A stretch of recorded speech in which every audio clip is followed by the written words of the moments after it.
Oh dear, what have I done?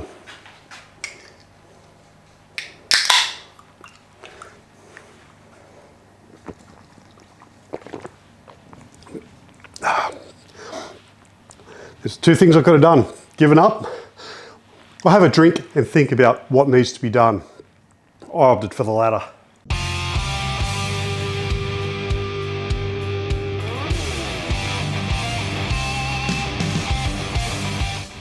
Hey everyone, how's it going? Welcome to Roads of Oz. Check out the story.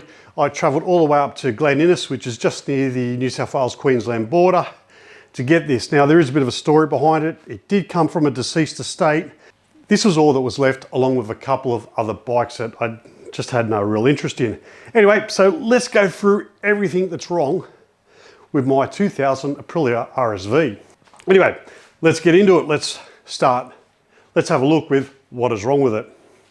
So there is quite a bit, so we're going to start from the front. First, I need to put the battery on charge.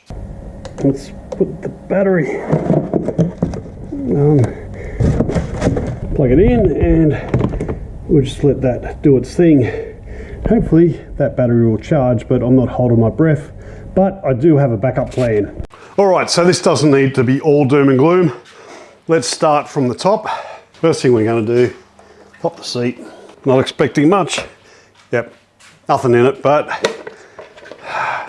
looks all right. So we'll give that a clean. Now, normally I'd start cleaning it first, but I just want to have a look around and see if there are any other surprises. Oh, bonus. King Chrome toolkit, some tools, and that's a bolt for the seat. So we'll put that away.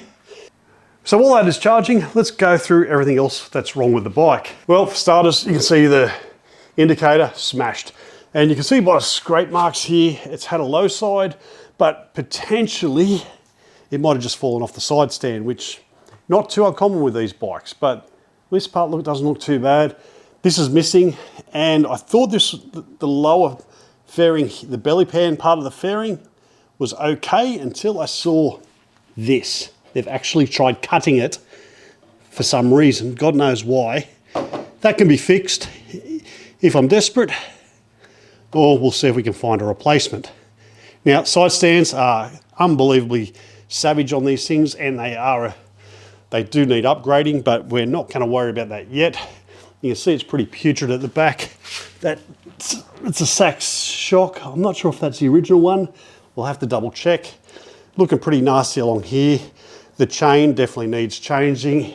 You run that along, doesn't sound bad, but for some reason you go backwards and there's some god-awful noise. I think the chain's just had it.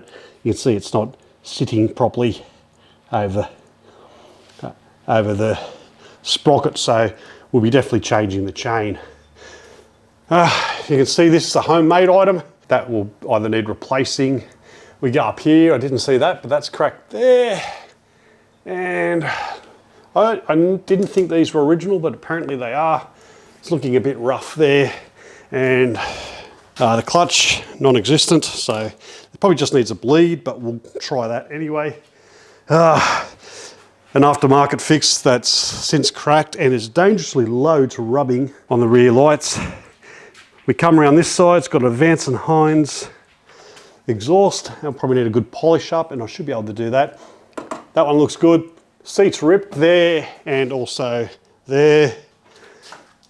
A bit of damage there just from carelessness. Someone's probably used a wrench of some sort and just chipped that. And we come back around and there's bolts missing, things rusted, very poor looking bolts there that just need replacing. And all in all, it's a problem that these bikes have because there's no support nearby. If they're kept out in the bush somewhere, you'll find these Bushman type fixes. So there you have it. What can we do first? Well, first things first, let's get rid of this. Oh, that feels cross-threaded. And I think I broke it off. Hoping I didn't, but I'm thinking I might have. All right, let's see if we can get this one off.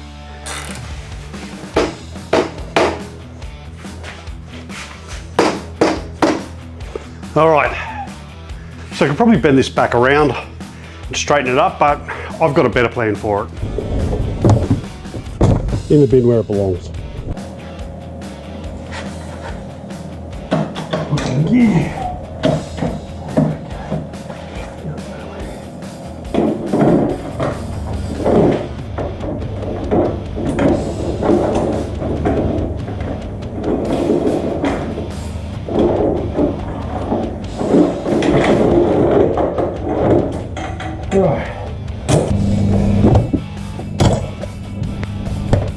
All right, so this is one I had.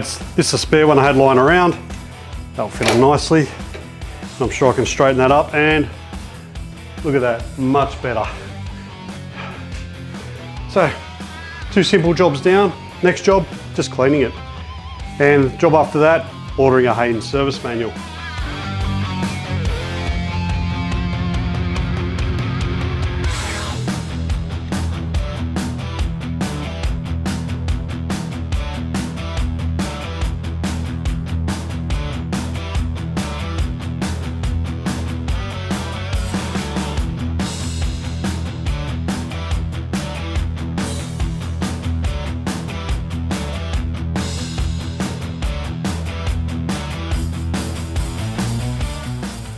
All right, so the battery's mostly charged up, so we're going to chuck it in the bike and start it up. Well, try to anyway.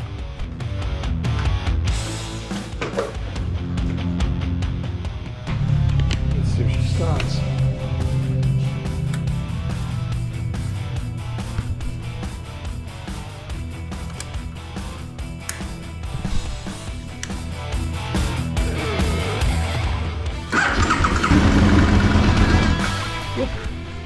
Good choke.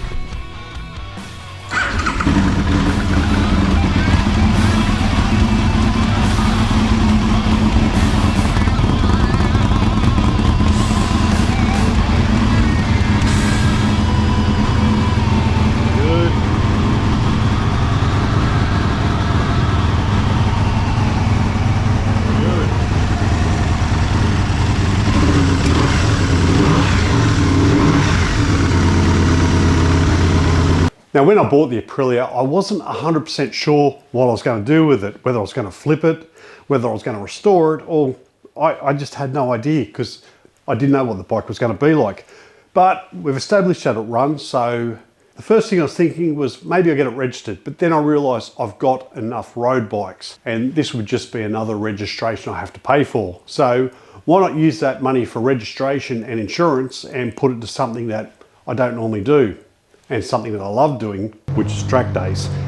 So that's what I'm going to use the Aprilia for. I'm going to set it up for track days, fix all the little things on it, and get it ready for the track. And as you can see, I've already got started, but I'm going to do all the little jobs, get it on the track, and actually use it as a track weapon, because these bikes are okay on the road, but they're even better on the track. Anyway, thanks very much for watching. If you like this video, check out some of my other RSV videos just here.